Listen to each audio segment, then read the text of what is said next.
Når dit vand går, ringer du til din jordmor og siger, at dit vand er gået. Efter det taler I sammen, hvor lang tid der er mellem vejerne, og så siger jordmor, om du skal vente eller tage hen på hospitalet. Når din patient er i fødsel, er det vigtigt, at du sætter dig ned ved hende og beroliger hende. De fleste kvinder får en epidural, der gives af lægen. Når livmoderen er 10 cm, er den helt åben, og patienten er klar til at presse. Du som jordmor hjælper barnet ud ved at støtte hende og tage imod barnet. Hovedet kommer ud først, og efter kommer resten af kroppen hurtigt efterfølgende. Det er vigtigt, at du holder ved hovedet, da hovedet er meget skrøbeligt. Du klipper navlestrengen, og mor er klar til at møde sit barn.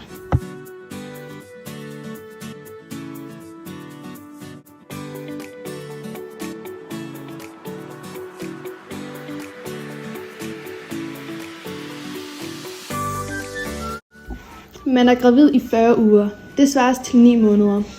Hvis du har mere lyst til sødsager, er chancen større for, at du får en pige, men hvis du har mere lyst til salt, er der større chance for en dreng.